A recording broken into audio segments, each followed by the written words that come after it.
when we study social psychology and judgment decision making, we show a lot of heuristics and biases about misalignments. So if you're a social psychology, you care about prejudice, for example. So why we're biased towards, let's say, the in-group compared to the out-group, why our brain does all sorts of things when we see a person. So you see me, perhaps I don't look like a local, I don't sound like a local, you make all sorts of interpretations, perhaps you judge me in a certain way, you evaluate me in a certain way, for good or for bad.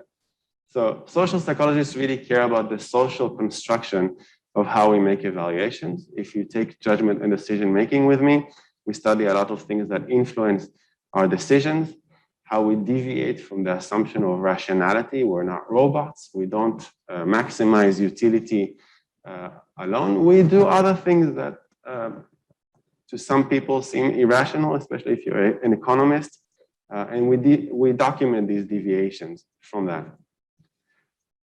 Now, the remarkable thing is that a lot of times when we look at science, we think science is pure because it has equations, it represents the truth, we can arrive at this truth. The problem with science is that science involves a very weak component, and the weak component has to do with humans doing science. So we're all human. In order to understand science, you also need to understand the people behind the science. So science might be pure. It might be, if we have an AI at some point that's able to do things without any biases, without any prejudice, stereotypes, and so forth, perhaps this AI will arrive at the level of science that we cannot achieve. But right now, we're the ones who are doing science. And in order to understand science, you need to understand the scientists. Luckily, we are studying social psychology. We are studying judgment and decision making. So we are in a unique position to assess science by assessing scientists. Today, I will share with you all sorts of things about the way that scientists, us in the psychology department and HKU and the entire academic community, how we do science and why this leads to all sorts of problems. So there are some weak points. There are some things that we need to consider, challenges in the academic process that have to do with humans that we should be aware of, we should consider, and we should try and overcome in order to improve. So the title of this whole thing are the implications in the psychology of misunderstanding, misinterpreting, and misusing statistics. A lot of people that I borrowed slides from, so I would like to take some kind of credit for the content here, but most of it does not come from me. I also have a confession to make. I'm not very good at statistics. I have always hated statistics. I did not come to psychology in order to do statistics. I even thought during most of my PhD that I'll be able to complete a PhD and become an academic without knowing statistics very well. So I learned, unfortunately, SPSS. I conducted all sorts of things. But when things started to happen, when we got some indications that there are issues with science, I realized that there is no escape from me having to go deeper into the issues of statistics and learn things about statistics. Still, I'm learning. I'm not an expert. Therefore, I have to use the advice of people who are much more knowledgeable than I am. I'm still amazed that in a psychology department, we don't really connect with statisticians, even though we have a very strong statistics department. Perhaps some of you are statistics students. I don't know why we don't talk to statisticians more, because statisticians basically understand the principle of statistics much better than all of us, and they know the downfall of using statistics without knowing what the statistics stand for. So I will give you some examples that I've learned in the last few years about how badly my statistics are, and people around me in psychology and academia, where we think we understand statistics, but we actually don't. So I'll share with you a little bit of the stuff that I was baffled with when people ask me, so what do you think this means? What do you think that means? And I thought I had the answers because I finished a PhD, therefore I should know something about this. And then I realized, actually, I don't know. It was even worse to realize, actually, big scholars don't know. Actually, some statisticians also don't know. So I will share with you what is it that we don't know. I will invite you to try your knowledge to see if you have some good intuitions. Not to worry, it's just an exercise to you. It's not like a quiz or anything like that. But together we'll reflect on how much we know and how much we don't know and why don't we know. Is there a way for us to know statistics without going into all the little fine details? Is there a way for us to overcome our misunderstandings? But first, I'll recap a little bit, especially for those who weren't here, about the stuff that we've done last week. So I don't know if you remember, but I did a quick demonstration of what we refer to as p-hacking. So p-values are these things. We'll talk about what p-values stand for. But right now, it seems like the academic community, psychology department, whenever you do your stats, introduction to statistics and methodology, you look for these elusive p-values lower than 0.05. Why is it 0.05? Does anybody know why it's 0.05? Why it's not 0.1 or 0.01? Why is it 0.05? But I showed you how fragile these p-values are because there's this dance of the p-values. If you add and you look, you add participants and you look, you add participants and you look, you will see the p-values just running up and down. And at some point, if you do this enough times, you will get to lower than 0.05 because the randomness and the complexity of the universe. So this kind of summarizes, this is from this article over here from 2012. So 2011, we started to understand in social psychology that we have problems and we need to study people and the way that they do statistics. So this is kind of like a flow chart of what researchers, and I know this because 2011 and 12, I was doing my PhD. So I know that this was common practice back at the time. So you have your planned analysis, and if it's higher than 0.05, you just redo the analysis. Perhaps you add covariates or you do something else. If it's still higher than 0.05, you add 10 cases. Still, you remove outliers. Still, you remove conditions. You do all sorts of things until you get into this publishable lower than 0.05. And if you get this, you say, yes, I have an effect. I can publish in Science, Nature, and all that. It seems a little bit funny and messed up, but it does reflect something that's happening. How do I know? I will give you some examples for that. 2011, one of the first studies that came on this was called false positive psychology, and it summarized the following kind of table of the kinds of manipulations that people do in their studies and how this affects the significance level. So you can see that if you do situation A, let's say you have these two dependent variables, if you add 10 more observations per cell, then you have these chances of the p-values. If you do controlling for gender interaction, you increase the chances for a p-value lower than 0.05. And if you drop conditions, you increase this to 12%. And if you combine all of this together, the chances of you finding an effect increase to something like 60%. Which means that perhaps a lot of the things that we report in the literature that are lower than 0.05 are a combination of simply people doing all these things together. So in this very interesting article, they showed that if people listen to music about from the Beatles, about getting older or getting younger, I can't remember which song it was, then people actually become younger. Like their age drops. And of course, this is unreasonable because our age goes in exactly one direction, but this is false positive psychology. So they were showing that if you do any combination of this A, B, C, D, you can actually show things that we know are impossible. Just like in the first session, I don't know if you remember, but feeding the future. So finding support for something that our best understanding of physics right now is that this is impossible. I will show you real evidence of real findings in social psychology using a Shiny app. The demonstration that I did last week was also shiny up. Here's another excellent one. It's called the P-checker. How many of you are doing a thesis this year? Guided thesis or internship? Are you doing any of those? 1, 2, 3, 4, 5, 6? Okay, great.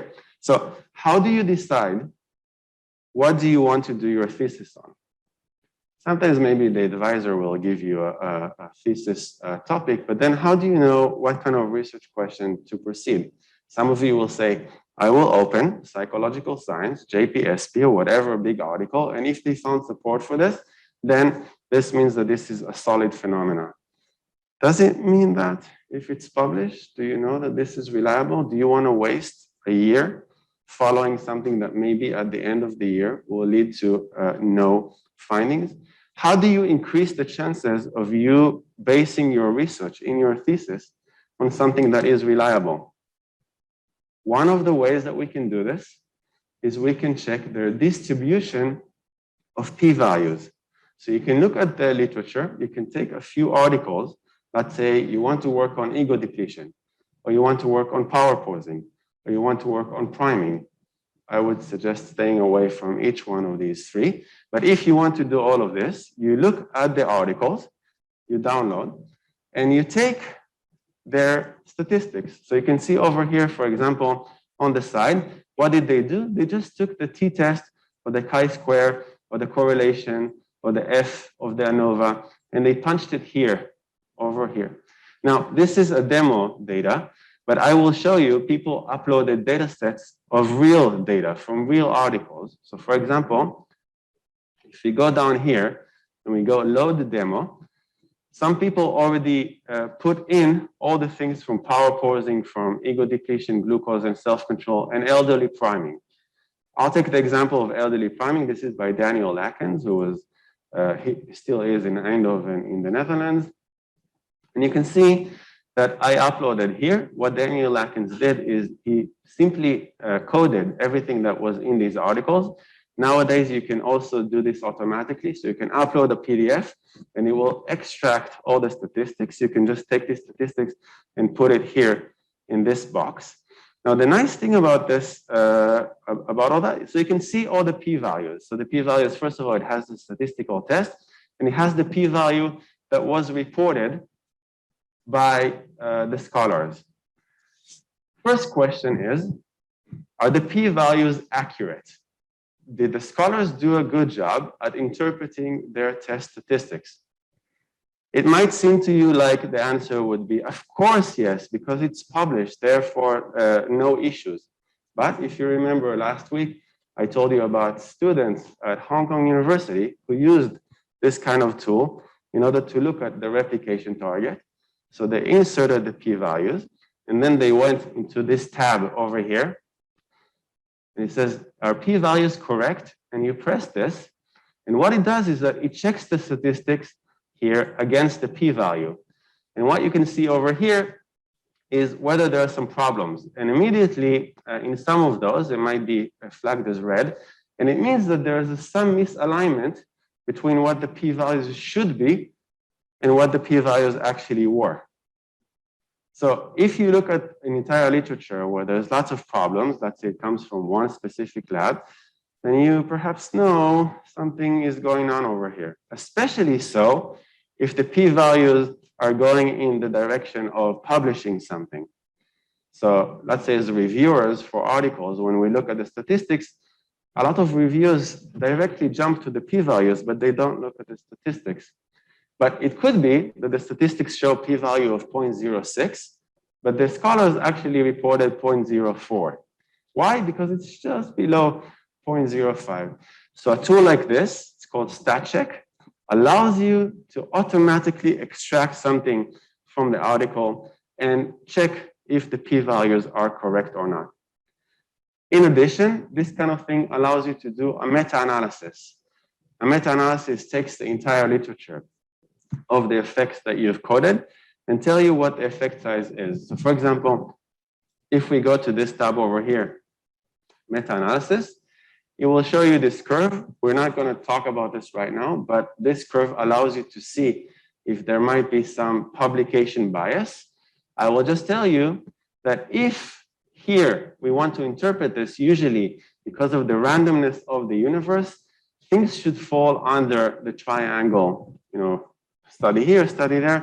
If something is missing and something is very much missing over here, where I'm showing you with a pointer, then this means that there's a lot of things that should be there, but are not there, meaning that somebody conducted these studies, but they were not published. So using a meta-analysis, we can look at an entire literature and see if there's publication bias. If this really looks like what the randomness of the universe should look like. So already here, you're not an expert, so we'll do this in following sessions. I can already tell you there's a very, very strong indication here of a publication bias. In addition, it will give you the results. So according to this meta-analysis, the effect size is a Cohen's d of 0.5. Generally, most people consider Cohen's d of 0.5 to be a medium effect. However, if we do all sorts of bias corrections, so for example, we have now the ability to simulate what happens if we force the studies to be here. The studies that are missing here, we force them. So we adjust for publication bias. So you can see bias corrected effect size, bias corrected effect size. You can already see the effect drops from 0.5 to 0.03, which is indistinguishable from 0.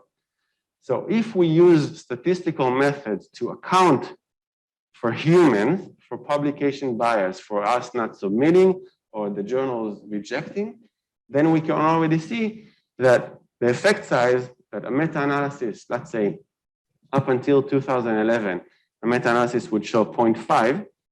In the last 10 years, we've learned how to do publication bias adjustment, adjusting for people doing things that they shouldn't do with statistics. And then, according to these things, we can see that actually the effect drops. Another really cool tool is called P-curve. And in this P-curve, you can see that generally the way that things should be is what you can see here in the green line. So if there is an effect, the distribution of p-values should go like the green line. So should be a little bit of 0.05, a little bit more in 0.03, a little bit more in 0.01, but most of the findings should be around close to 0. So p-values should be very, very low. If we have a high distribution of p-values just below 0.05, it might mean that researchers were pushing their p-values somehow just to go beyond 0.05, so it will be publishable. So if you look at this literature, this is the blue line over here, you can see that elderly priming doesn't follow the green one, it follows the blue one, where most of the findings, 44%, are just below 0.05 p-values. So there's a summary, there's also a statistical summary of what this means. So is there really evidence here? Does this p-curve look like real evidence? So the p-value here is not lower than 0.05, therefore there is no evidence. We don't see any real evidence here. If there is some evidence, how likely is it that this is inadequate? Very high probability that elderly priming is inadequate. And what is the evidence that this was p-hacked, that people use questionable research practices? So here the p-value is lower than 0.05. So there is some indication for us to be concerned about elderly priming. So if you decide to do a thesis or an internship on something, spend an entire year working on something, at least go download some articles, put this here, and make sure that this seems at least like there's solid evidence that it wasn't p-hacked. So you can do this here with elderly priming, you can do this here with the power posing, you can also do this here with all sorts of simulated effects. And you can see a lot of them have problems. They don't follow what you would expect normally from p-values. Any questions on this? Is this clear? Yeah? Okay. During my PhD, happened to me a lot of times. I really like this cartoon because it really reflects some of the processes that I went through. So usually, you would meet with your teammates or classmates and all that, and you didn't get significant findings lower than 0.05. What should you do? And then people come up with all sorts of things about what you should do. You should remove outliers or increase sample. And I did not understand, why can't we just submit what it is that we found? So we had a plan, we followed the plan, we didn't find what it is that we thought, but it's still valuable. It's very, very important because it followed all the rigor, all the methods, and people need to know about this. But usually the response would be that I would be thrown out the window and people wouldn't like me very much. Are people really doing this? So in 2012, we started surveying people, asking them to report. Are you doing this? Obviously, a lot of problems with this. Why? Because we want to appear socially desirable. We don't want people to think of us as bad people. So at the very least, you can think of all of this as lower estimates. This is what people admit. I think the estimates are likely to be much higher. So they asked them a few things. First, what do you admit that you're doing? Then how common do you think this is happening around you? And then they did some simulation in order to combine the two to estimate what the real likelihood is. So you can see all kinds of questionable research practices that we talked about. So for example, failing to report all the measures. So if you remember the chocolate study, so you had 10 different measures, but you only reported the weight loss. So that doesn't make a lot of sense. So how many people do this? 78% people self-admit to doing stuff like that. If you look at all sorts of adjusted estimates, it gets close to 100. 100% estimated people doing this with their publications. What else do we have? Failing to report all the conditions, 42%. Stopping data collection, rounding down p-values, doing all sorts of things. And the worst thing is, it really blows my mind when I see these kinds of figures. And since then, we've actually seen that the figures are likely to be higher. How many admit to falsifying data? Admit to falsifying data. Looks like at least 30%, based on estimates of people falsifying data. I don't understand why. But because we don't have a policy at HKU to open code data of undergraduate, graduate thesis, now in the last 2 years, we've been confronted with a few cases of undergraduate students who thought, I don't want to spend an entire year doing data collection and doing all sorts of things. I'm just going to make up some data or fill out the forms by myself. But now that we have all kinds of tools, we can find this. I don't want to even tell you what the repercussions are for this sort of thing, but obviously this is taken very, very seriously. But people do this. Perhaps they think things will not be found later, but I think you don't know what the world is going to be like in 2 years, 5 years, definitely in 20 years, when you become presidents and CEOs and whatever. The last thing that you need is for you to be haunted by something that you did during your undergrad. Plus, it's hurts not just yourself, not just people that you love, but the entire academic community. So these are the people who are self-reporting. This is how bad things are as a baseline. People were asking, so what do you think, how much do you do? How much do your collaborators do? How much do graduate students do? How much do researchers at your institution and researchers of in other institutions? So this is where judgment and decision-making comes into play. So people are saying, no, I don't do much, but my collaborators a little bit more, graduate students in my department a lot more.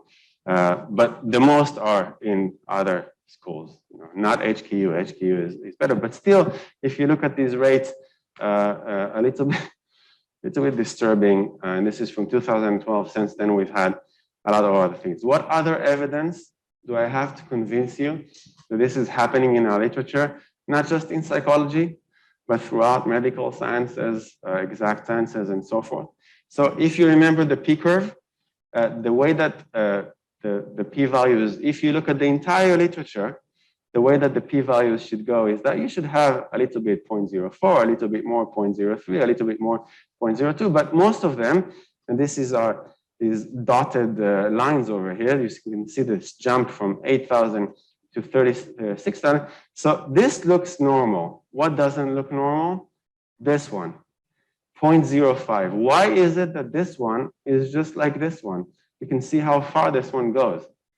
The reason why we have so many 0.05 in the literature is because people are pushing their findings to be just below 0.05, so this would be publishable. So this is what we call meta-science. We look at an entire literature of everything that's published in psychology, everything that's published in medicine, in chemistry, and then we evaluate, is this likely? Or perhaps humans are doing something to abuse statistics in order to meet all sorts of incentives.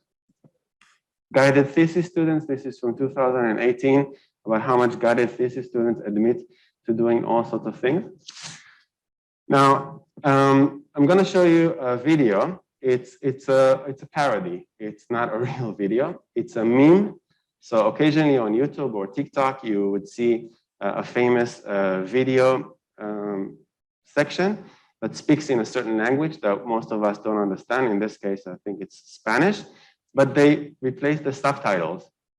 In this case, they replace the subtitles to be about a researcher that does research and what the researcher does with this research. So let's see what happens in this video. I hope that works. Y me llama el cocinero. Risita, ¿qué? Ve por la paellera. Venga, que las 2 de la tarde ya están aquí. Miren, bañador. En las chanclas. Todo despeinado porque no me dio tiempo nada ponerme las chanclas y el bañador. Voy a la playa, había subido la marea. Eso.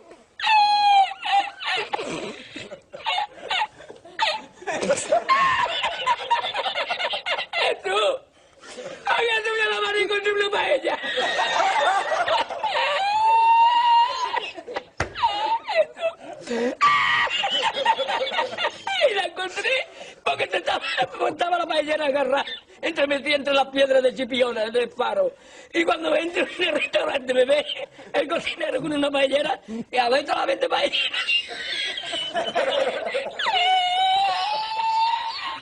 ¡Asómate, mira dónde llega el agua! Llegaba el agua hasta el restaurante, había subido la marea.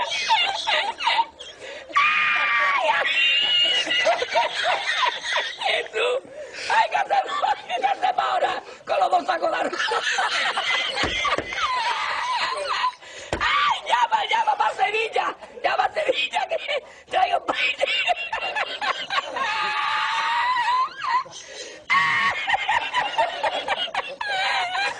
¡Ay, Jesús! Y yo con el bañador y con la paella. ¡Ay, el cocinero! No vea, para Sevilla. Y al último, que cuando ya salió la bien de regla, estamos llorando los dos.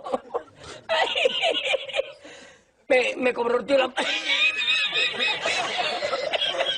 cobró a 500 veces y ya no fui más. Me fui andando a coger los amarillos hasta hoy.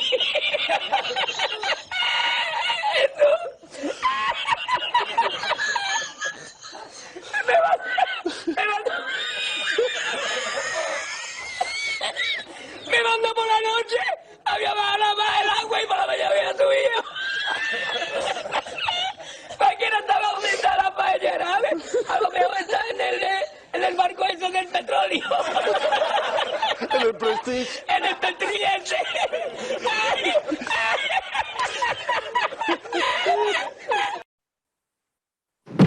It's never this extreme. But I think this, when submitting to journals, especially up until 10 years ago, some of the problems we didn't know their statistical impact, but some of those really, people want to publish. I depend for tenure, to receive tenure, I depend on the number of publications. Almost in every meeting, somebody mentions to me impact factor. We keep getting these emails about how much did you publish, where did you publish. If you want to get into grad school, they will likely ask you all sorts of things about your potential to publish, getting grants and so forth. So people have a lot of pressure in order to get findings into journals. And not all of them, but you've seen the statistics of how many people actually engage in these practices. I don't think they are out to, laughing of the whole process, but I do think this kind of reflects some of the thought process go into this whole thing. So this is another PhD comics, famous one. I don't know if you're familiar with this wonderful website, but really summarizes a lot of things about a PhD journey. The scientific method should be about, we observe some natural phenomena. Perhaps I see something happening in the classroom. I formulate a hypothesis. I want to test this. Then if I have a new hypothesis, then I test this again. Then I update and I test. I update and I test. I repeat and I repeat. And then finally, after I have some evidence that I know is solid, is replicable, trustworthy, then I come up with some theory, evidence-based theory in order to explain this phenomenon. Somehow in psychology, I did my PhD in business, so in management. So a lot of theory. First, you come up with an idea, and then you do whatever you can in order to find support for that theory. But obviously, this is a very subjective kind of experience, and you're very motivated to find support for what it is that you hypothesized. And then you many times modify the theory in order to fit the data. So you had a theory, you observe something slightly different, and then you write your paper as if this is what you hypothesized all along. This is what we call harking, hypothesizing after the results are known. And we'll talk a little bit about what that means and what you can do about that. Richard Feynman, this is a big quote from him, and I really like this thing. The first principle is that you must not fool yourself, and you are the easiest person to fool. Even if you have the best intentions, even if you want to do solid research, and I know a lot of researchers who have published ego depletion, power posing, they really thought that they had something. They did not want to do any fraud. They didn't think that they're fooling everybody. They really thought that they're finding something, but we're very easy to fool because when we're motivated to find something, we subconsciously construe reality to fit what it is that we want to find. So I really like this quote, something that we should really think about all the time. Okay, so now I'll go into the different problems that we have when we interpret statistics. It's going to become a little bit technical, so bear with me. A lot of the stuff that I will cover now comes from this person, Dorothy Bishop. So she studies cognitive biases in researchers. Your third task in this course is to cover one of these cognitive biases and how this affects academia and research. So you will take one of these things. It could be about scientific reporting. It could be about confirmation bias. It could be about misunderstanding of probability. Each group will have a different topic, but you will take the basis of what it is that I'm describing to you now, and you will turn this into a mini manuscript. Unfortunately, right now in the world, there aren't a lot of people that are doing this kind of research. There's Dorothy Bishop, and there's you. And a little bit me with my thesis students. This is what we do. But there's not a lot of people that are studying actually how researchers are doing these kinds of things and how they're affected by social psychology and judgment and decision making. Hello. So we'll start with publication bias. What's the problem with not publishing everything in the literature? And we'll start with this case study. I really like what Dorothy did here because she really simplified this for everybody to be able to understand basic principles of statistics. So she describes this magician. So think about the Amazing Significo. And you can think about this Amazing Significo is that he comes to you with a deck of cards and he's very good at showing magic tricks.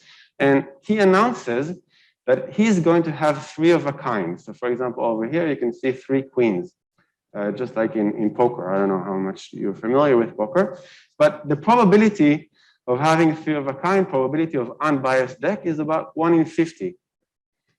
So if Significo is able to predict that this is what's going to come out of the hand, this is very unlikely, 1 in 50. So if a magician is able to show you something like that, this is really impressive. You should be impressed. And this is a little bit kind of like a finding that we have that's published in the scientific article. So 3 of a kind, if a magician tells you that he'll deal you 3 of a kind and he does so, you should be impressed. This is interesting evidence to show that he's able to predict. Now, what if you will hear afterwards that he came to you and he said, I'm going to do 3 in a deck, and he was able to show you 3, but then you learned that actually he met 49 other people before he met you, and with all of them, he was not able to show this. Suddenly, him showing you 3 of a kind is not that impressive, right? He just went along person by person, and he waited until he was able to show 3 of a kind. So in order for me to know if the Amazing Significo is indeed amazing, I need to know not only what this person is showing me, I need to know everything about the context, about every person that he met and what it is that he did. So if we only publish the things that are significant and we don't know how many are not significant, we don't have good, reliable information about how solid this phenomena is. Another scenario, so we had one scenario where Significo announces 3 of a kind and succeeds. We thought this is impressive, but then you have the second scenario where there's 50 different people and only one of them succeeded. Much less impressive. There's also a third scenario. Significo deals you 3 of a kind, says it was intentional.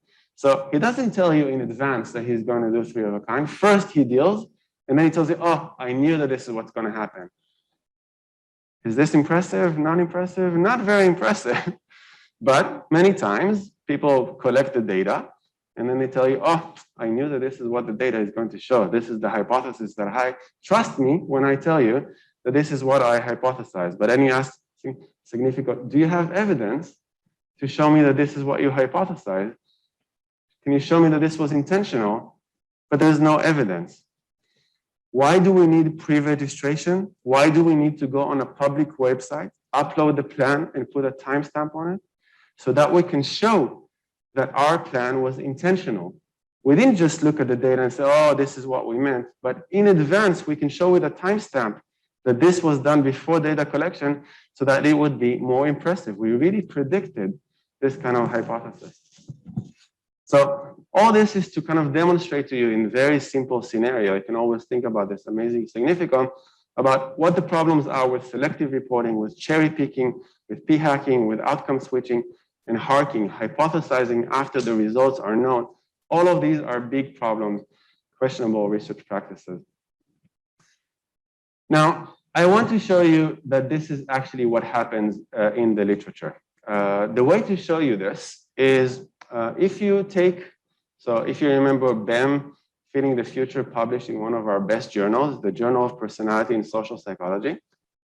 Unfortunately, the way that the Journal of Personality and Social Psychology works is that typically there are 6, 8, sometimes more studies, all of them, one after the other, are significant. So we found this, and then we run another study, and we found this, and then we run another study and found this. So 8 different studies in one paper, all of them showing a significant effect. Now, you might think this is really solid because they've replicated this 7 different times, and they've done this again and again. And it's published in JPSP, therefore it must be solid. I want to do my thesis on it. The question is, how likely is it that they will find 8 out of 8 significant studies? Can we assess this? We now can, because we have simulations. So I'm going to show you another shiny app. This one is from this article. It's called Too True to Be Bad. It's about perfect studies. Is it possible that you'll have 8 out of 8? Let me show you the shiny app.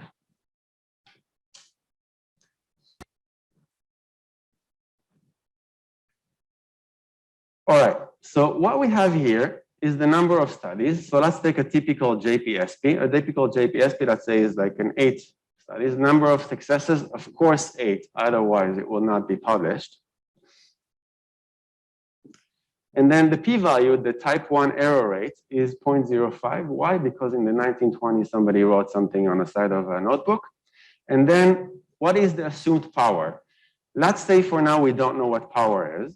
I will tell you that up until 2011, when BEM did the Fitting the Future, our power was about 0.35. So I'm going to reduce this, 0.035.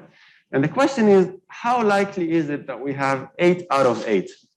So this simulation over here comes out with this really nice table that shows you the likelihood, giving this power and this p-value, these two things, what is the likelihood of having 0 out of 8, of having 1 out of 8, having 2 out of 8? So you can see, this is if the null hypothesis is true, and this is if there is an effect and the alternative hypothesis is true. What you can see over here is the distribution of the likelihood. Over here, you can see what is the likelihood of having 8 out of 8 with this kind of power.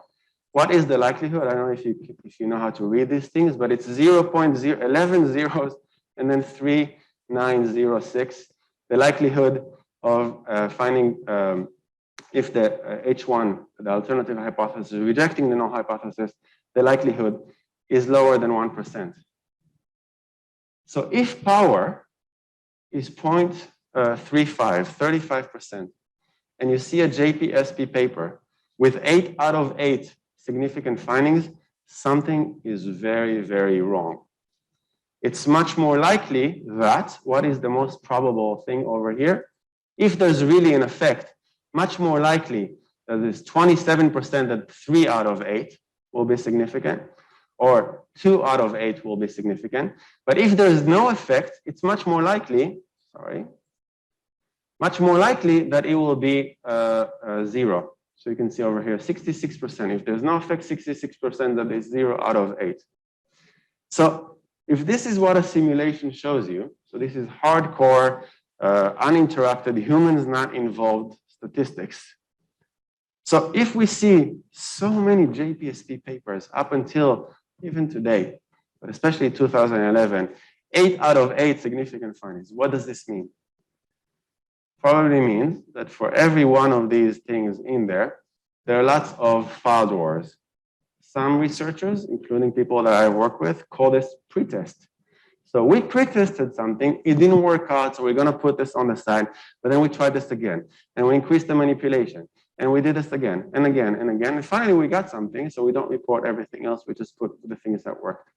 Now, since the 2011, especially since 2015, psychology journals started asking for more power. So I'm going to show you what happens if we increase power from 35% to currently, the criteria is 80%. So if we increase this to 80%, you can see the shift over here. Still, you can see the likelihood of 7 out of 8 is the highest with 33%, but still only 16% that it will be 8 out of 8. So even in today's power criteria, it's very unlikely that you will have 8 out of 8. However, try and submit to JPSP with 7 out of 8 or 6 out of 8 that worked and 2 that didn't work. Very likely that the researchers or the reviewers or the editor will tell you, please remove this, move this to the supplementary, don't need this. And I will show you some evidence for some of this kind of interaction in following sessions. So even with 80% power, we don't expect 8 out of 8. Now, in our applications, what it is that we're going to do together, we're going to aim for much higher power. Hopefully 99, but currently the criteria for applications is 95%. So we're going to increase the power even more to 95%. Then what is the likelihood? Then you have the likelihood of 66% that you have 8 out of 8. So power is very important and commonly overlooked in the literature. So we have this obsession with p-value, but we didn't take into consideration power. And you need to look at both of these together. On one side, you have the p-values, and on the other side, you have power. And you need to combine both of these together. So you need to make sure that you have large enough samples and your design of the study accommodates high power so that you will be able to find 8 out of 8 and do a successful application. This is why in our applications, we aim for much higher power. The magician who didn't make the news, scenario number 4, 50 magicians announced 3 of a kind to different people, and only one of them succeeds. So it's not just one person, one magician that goes to 50 people, but somehow, we don't really, can't really show this how, but if you're from HKU, the chances of you getting a JPSP are some. But if you're Stanford and Princeton and all these Harvard big Ivy Leagues, much more likely that you'll get a JPSP. It could be that they're very, very good at what they're doing. But because we now know how to simulate all the power, the alpha, the likelihood of these sorts of things, so it becomes unclear what is happening over here that causes one magician to keep finding these kinds of effects where a lot of other magicians are not able to do this kind of thing. So it could be that somebody is doing power posing, coming from a big Ivy League and publishing this, but I'm trying to find this and I can't really find this. So what is it about this magician? What differentiates this magician from the other magicians that are not able to find support for these things? So all these cause publication bias, file drawer, reviewer bias, and a newspaper filled with amazing significance is meaningless unless we really know if they told us everything and how many other people, not just from the, let's say, Ivy League or the people who publish in JPSP, but also us, students, HKU, scholars, how many of us try to do the same thing, but maybe failed to find this 3 in a deck, the 3 queens in a series. So we need to really know everything. The only way for us to really know everything is if we open everything up. This is why open data code, open science is super important, so we can really evaluate the evidence. Just to show you that this is still commonly recommended to graduate students in official books. And guys, I don't understand why we don't remove these books from our libraries and we stop recommending them to students. Daryl Ben, the same guy from 2011 who published Feel the Future, is still telling students and publishing books on how you should do well when you do graduate school. So this is what he wrote. Planning your article. Which article do you want to write? 2 possible articles. One is the article that you plan to write when you design your study, or B, the article that makes most sense now that you've seen the results. What does Daryl Bem recommend that you do? They are rarely the same, and the correct answer is B. No, the correct answer is not B. But this is an official book by a Cornell scholar that published something that we know cannot be real, is impossible about feeling the future, that is giving you advice that you should not adhere to. You should not follow this advice. It's hurting not just you, it's hurting the entire academic community. Is it just him? No, there's others. So this is from 2018, 7 years after BEM, from Harvard University. Point of view, tell me a story, the whole truth. In presenting your results, you have to tell the truth and nothing but the truth. But what you don't have to tell is the whole truth. You can hide a little bit. You can be the Amazing Significo. No, you cannot do that. This is bad advice coming from Ivy League school scholars who are telling you to do things that is abuse of statistics. We cannot do this. Now, this was published in eLife, and then you can, the nice thing about eLife is that it has open peer review, and this is what David Overhill is writing. Selective reporting strongly biases our understanding of the way the universe works and border on scientific misconduct. What you're suggesting here is scientific misconduct. But this is still the advice. Sometimes I go to business schools, management department, I go around the world and I talk about these things. Graduate students say, but this is what my professor asked me to do. When I go into the lab, this is how we do things. This is a big problem, and we need to discuss this with students. We don't discuss this enough.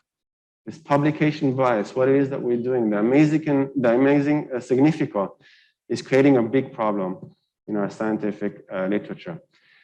What is the ratio of positive findings in our literature? So you can see over here, all kinds of people, starting from the 1960s, 98%, up until 2020, 96%. How much better did we do from the 1960s to 2020? We have not improved our entire literature. Every time you open an article, we found these amazing things. 3 queens in a deck of cards. Really, did you? Does this hold? Is this trustworthy evidence? What is the power? Very, very low power. So these scholars, the people who are doing all these things, are capitalizing on chance, on the randomness of the universe in order to show support for something that doesn't exist. It's not only that, it actually gets much worse than that.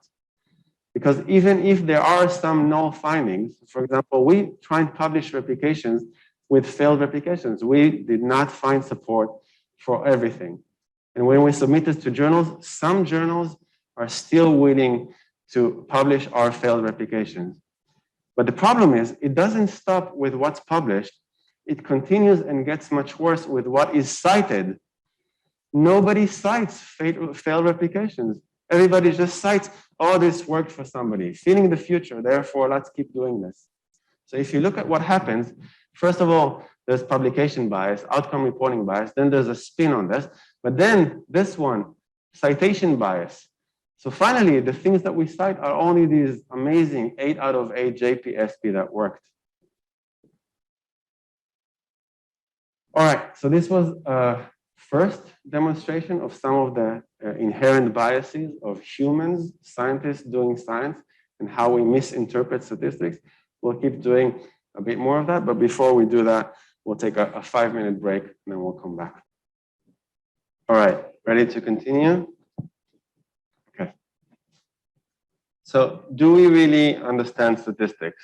And when I say we, I don't mean you and I mean as a community doing science, do we really understand the basics of statistics? So a quiz, no grade. I'm not even asking you to tell me what you think, only if you want to share. But it's something for you to evaluate how well you do in interpreting p-values. So let's look at this case study over here. It's a very simple case study because it only involves like a t-test. So here you can see, suppose you have a treatment that you suspect may alter performance on a certain task. You compare the means of your control and experimental groups. Let's say that you have 20 in each condition. Let's say in neuroscience, 20 is kind of like considered to be a good sample. Furthermore, suppose that you use a simple independent means t-test and your result is significant. The t-test is 2.7. Degrees of freedom, because it's 20 subject, is 18, and the p-value is 0.01. Now, for each one of these statements, I want you to try and see whether you think this is true or false. Yeah, so I understand the confusion, because all of these statements to me are very confusing, and I have a PhD. When I was confronted with this, so I remember the first time I was doing a postdoc in Maastricht University, Daniel Lakens, who does a lot of these things, was in Eindhoven, 1 hour away. First time I attended Daniel Lakens, the first thing he asked us in a round table, what's your interpretation of a p-value? What do you think is a p-value? What do you think is a p-value? And it was very embarrassing for me to admit that I don't have a good definition of what a p-value. And I heard a lot of these things. What is the answer? All of these are false. But these are common things that people think about p-values. So why is each one of those false? It could be something that's very slight about the definition. First of all, you don't disprove or prove anything. You find evidence in support of something to reject the null hypothesis, but you don't prove. This is not math, this is statistics. So you find evidence in support of something, or you fail to find support for something. In addition, all these things, you do not provide a probability for the hypothesis. Unfortunately, this is not what a p-value means. I wish this were true. You have a number of factors that can determine these things, and I'll go into this in more detail. And finally, this replication fallacy, it's a nice fantasy, but it is false. And we'll talk a little bit about what is an effect size, confidence intervals. So in the long run, what are 95% confidence intervals allow you to determine about the effect. But this is not what a p-value stands for. So if you think I've done really badly on this, just as bad as I have, you're not alone. So this actually shows how well people did on this.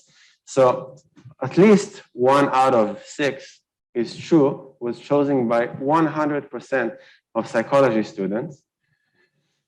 Very high percent, 90% of professors and lecturers not teaching statistics, and about 80% of professors and lecturers who are teaching statistics. So what does this mean when all these people, from students to people who teach statistics, get this wrong? You think this is bad? They did an analysis of statistics books. They went over books to examine their definition of what a p-value is, and they found out that 89% of introduction to psychology textbooks that define or explain statistical significance do so incorrectly. If you got this wrong, you cannot blame yourself. You can blame me. You can blame HKU. You can blame the books. We all are contributing to you not understanding what p-values are. Not just you, big scholars. I encourage you, if you're part of a lab or you're doing a thesis, go to your advisor and ask, dear advisor, what is a p-value exactly? And then see which one of these statements they match. I can almost guarantee that they will not be able to give you a good statement, a correct statement of what a p-value is. You can see the distribution of all the problems of how they misinterpreted what a p-value is. It's baffling, really. And this is recent. This is just from like 2019, 2 years ago. So even though we know a lot of the problems in statistics and the way that we use statistics and everything that has to do with the replication reproducibility crisis, we're still teaching wrong statistics. We still don't understand what these statistics are. So if you end up going to Eindhoven and sitting down with Daniel Lakens, who is asking you what is a p-value, he gives this kind of definition.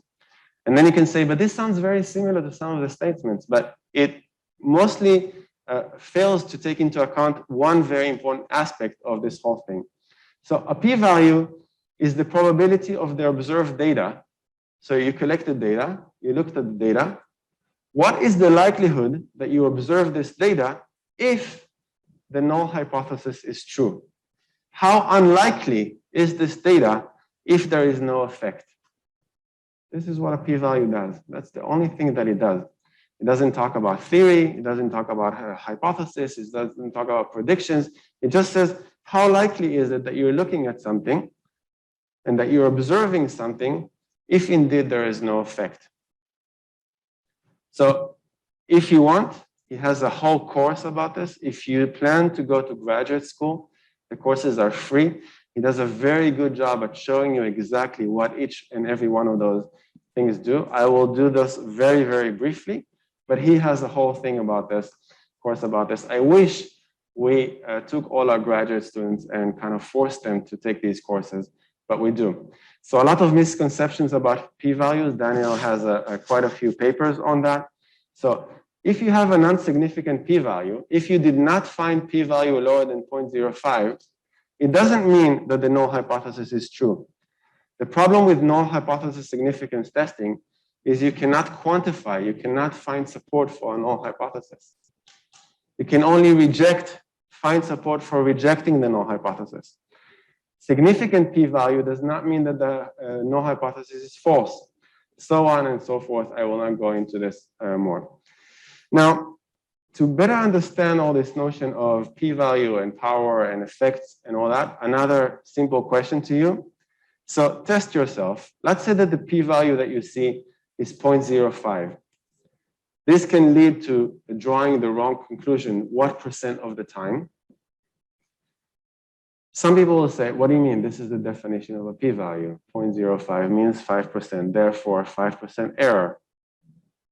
But that doesn't take into account a lot of many other factors that are in there. So depends on power. So I already showed you that you need two factors. One is p-value, one is power. And you play with those in order to see what is the likelihood of all sorts of things. Plus another, like this is for later sessions that we'll have, many other factors. Did you measure this correctly? So measurement issues and so forth. But right now we'll focus on p-values and power. P-values do not tell the entire story about error because you also have power. Now, most people in statistics tests and books and all that show this kind of thing. It's a little bit difficult to understand this because null hypothesis is true reality, null hypothesis is true research. Like, this is really confusing to a lot of people. So I tried my best to find cartoons that would explain this a little bit better. So you have a type 1 error and a type 2 error. This is a very bad name. If you're in judgment decision making, you're experts, don't name something 1 and 2 because it doesn't say anything about the type of error. So it's much better to refer to these as false positive and false negative.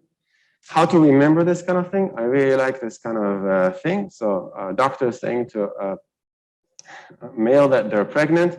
So obviously this is a false positive, and saying you're not pregnant to a woman that's obviously pregnant is a false negative.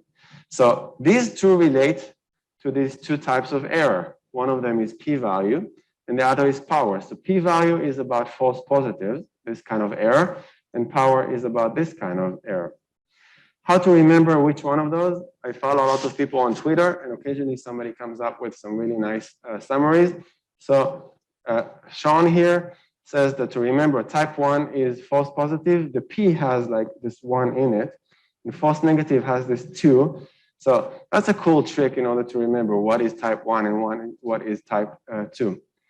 In addition, the trick that I had before I saw this nice thing on Twitter is I grew up with the story of the little kid that yelled wolf. And if you remember this tale, so the kid goes out to the village and yells wolf, wolf, when there's actually no wolf.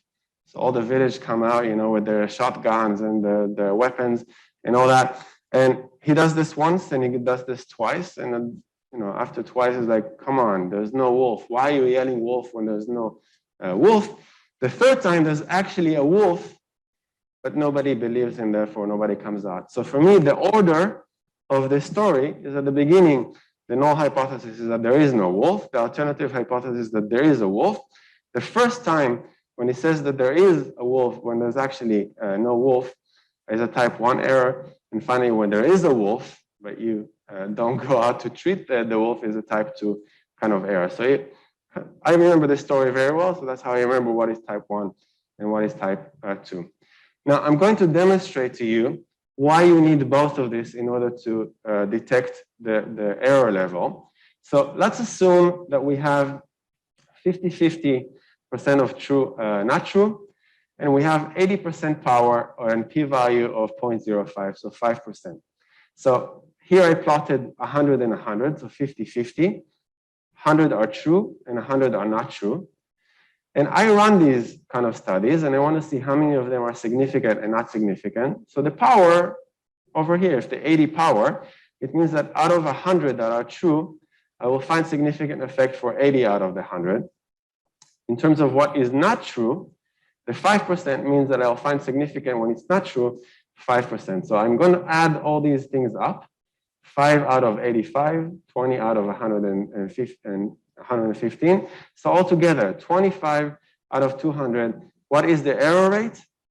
12.5. So if you use power of 80, p-value of 0.05, you will have a miss ratio of 12.5. You still have a chance for error. That's higher than 0.05, than 5%. Now, if you remember, I told you back in 2011, still up until today, power is very, very low, about 35%. So what is the ratio of finding, you know, error detection? So error is higher than 0.05. If you plug in 35, so I changed the 80 to 35, I put everything and I calculate this again. So 70 out of 200. So even with 5% p-value, if my power is very, very low, my error is very, very high, up until 35%, which is why in this course, we're going to aim for 95%. So actually, only with 95% power, a p-value of 0.05 is actually 5%. But we'll aim for even more than that, 99%. and that will decrease our error rate to 3%. So you can go and have a look at that. Now, what does a correlation, what does an effect look like? So sometimes you read this in articles, but I don't know how many of you had the chance to actually play around with a correlation. I'm going to show you what a correlation looks like. Once again, very thankful for people doing Shiny apps that run on R in order to show you, simulate for you what these correlations look like. If you want to reload, okay, let's reload. All right, so here is our correlation. This is what a correlation of 0 looks like. Now, the question is, I'm going to slide this to the left and to the right in order to show you how the correlation changes in accordance with becoming higher or lower. What is the range of a correlation? It runs from what to what? What are the possible values for a correlation? Yes? 0 to 1. What's on the other side? So that's the positive side. Is there a negative side as well? From negative 1 to positive 1. Great. So as we can see over here, we have the 0 going to 1 and going to 1. So if we look at 1, this is a distribution of a correlation of 1. So we have the x and we have the y. So a perfect correlation is that they all align on the same line. If we look at a negative correlation, it means that this is the negative correlation. The thing is that in between, there's a lot of noise. So this doesn't mean much, but let's go to a typical correlation in social psychology. What's a typical correlation of most of the stuff that we read in the literature? So it turns out the typical literature, if you do meta-science of all the literature together, a typical correlation is 0.2. That's a typical correlation in our literature. So let's see what is 0.2. This is what 0.2 looks like. It's not very impressive, is it? A strong correlation in social psychology is 0.3. Let's do it in 0.3. So you can see still a lot of noise in there. So even when we assume that there is a correlation, actually, you'll see a lot of variance. Now, if we increase, how to increase this here?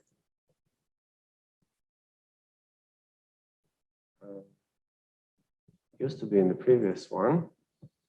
Oh, here, sample size. I'm going to increase this to 500, new sample.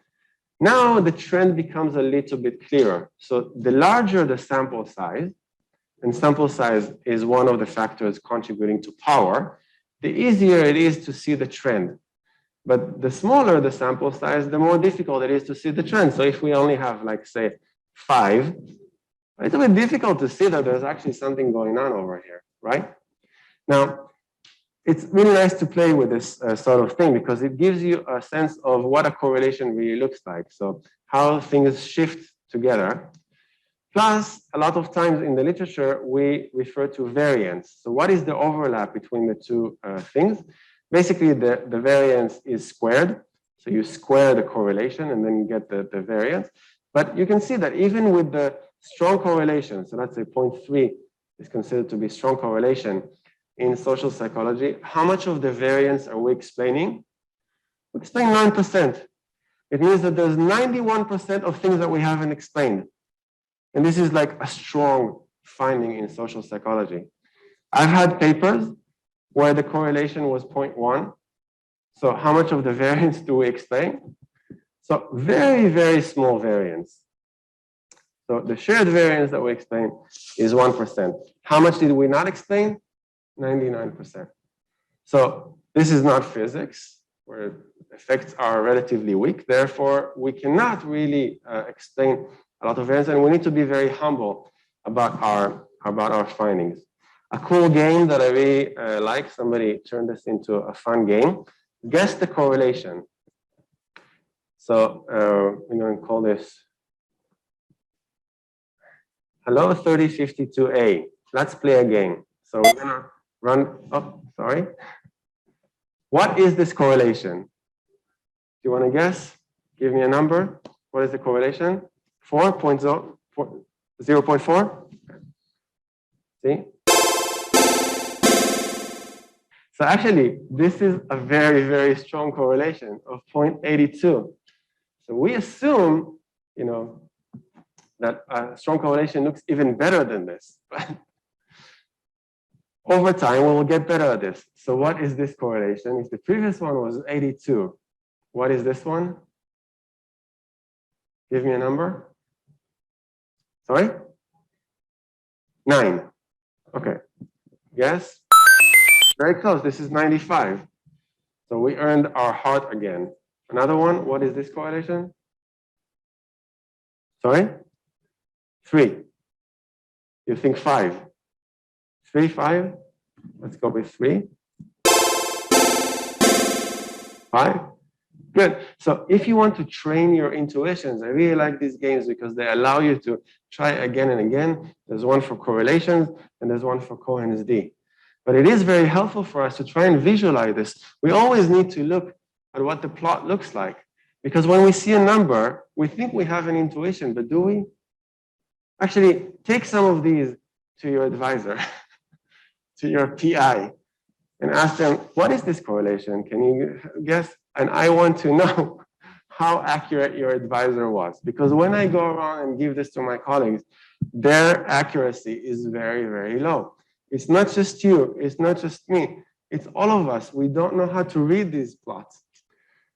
It gets even worse than this. How much worse can this get?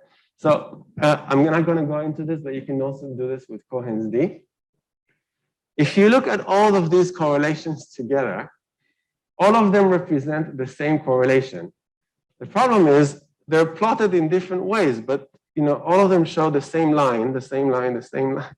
But they all represent the same correlation. And I really like this kind of demonstration. Where was it? Yeah, this kind of thing. So I love this because they wanted to show that people actually don't plot their correlation. So when you do a replication, let's say that you have a correlation, you really need to plot it. You need to make sense of what this thing is. So this is the shiny Zorist. It creates all sorts of things based on shiny, and you can select your database. So over here, you have the Dino database. So they wanted to see if they give a correlation to students, will the students find the dinosaur in there? And they wanted to see how many people really plot the correlations, and not a lot of people plot the correlations. The problem here is that this correlation is minus 0.06, but many other things are 0.06. This is also 0.06. And this is also 0.06. And this is also 0.06, 0.7. So all of these are plots of the same correlation, sometimes with a dinosaur that's hiding in there, but we don't plot. If we don't plot, how do we know? So even if you see in the article, the correlation was this and that, can you really make sense of it? Which one of these things is it? Does it go this way, that way? What kind of way does it go? So really, you want to plot your data. And when you look at a typical paper, let's say JPSP Psychological Science, do they plot their correlations? They don't. They just give you a number. We found p-value lower than. But this doesn't tell you what the actual thing looks like. So we're very bad at interpreting these kinds of things. A lot of fun stuff going on with this dinosaur and what they've done with this. I actually contemplated whether to run this stuff on you or not. Decided against this. Last 10 minutes, I'm going to describe misaligned incentives. It's your incentives when you do your thesis, when you do your research as part of the lab. It's my incentives. It's a research student's incentives on how do you get promoted, how do you get a good grade, how do you get a grant, how do you get accepted to a good university. So if we have these misaligned incentives, then it really affects the way that the people behave in these kinds of environments. So let me describe two candidates. Let's say that you're at HKU, psychology department, and I'm giving you two candidates. And these candidates are competing for one job, and you can only hire one of these. So this is what I'm going to describe about these. So both of them have the same kind of resources. So they come from, say, a very similar school, and they can only run 2,000 participants each year because this is their participant pool. And let's say that 50% are priority true hypothesis that they have. They have comparable research designs, and they investigate a phenomena with a typical effect size of, let's say, 0.5. And they don't do any p-hacking. Now, in the last 5 years, candidate A published 33 statistically significant papers, no p-hacking, and candidate B published 21 statistically significant papers.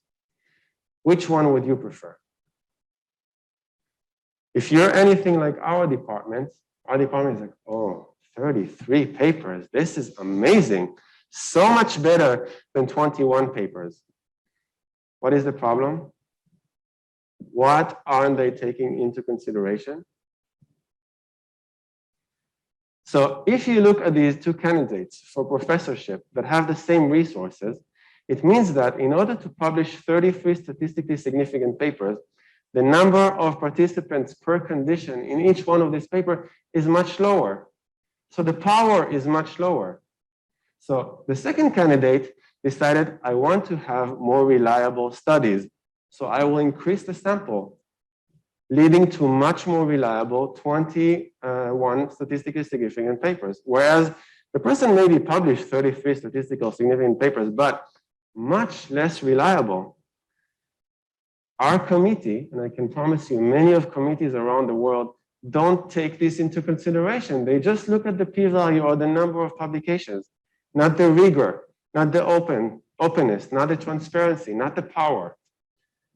So I definitely recommend that you hire the candidate B, because if you look at the actual statistics of what is the error rate of false positive, 25% of the results can be replicated in exact replications compared to 76, 3 times better with the second candidate.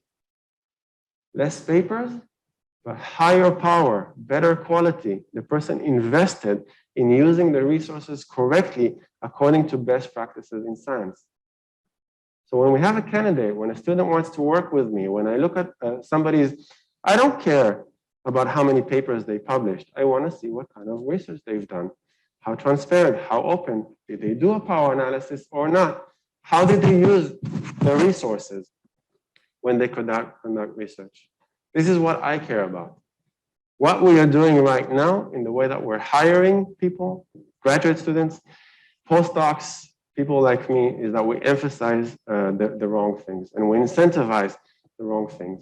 So if you want to learn more about this, this is now an official paper, but it's a really interesting demonstration.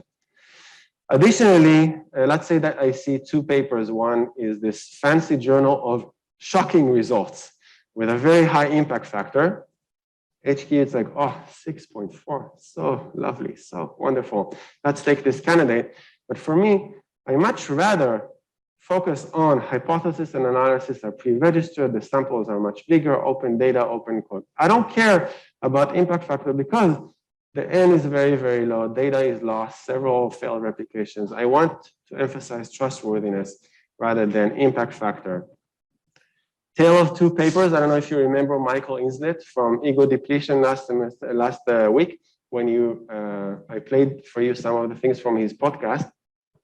He describes a tale of 2 papers. The original version of his paper was 7 experiments, a typical JPSP, 7 out of 7 is significant. The effect sizes are medium to large and all that.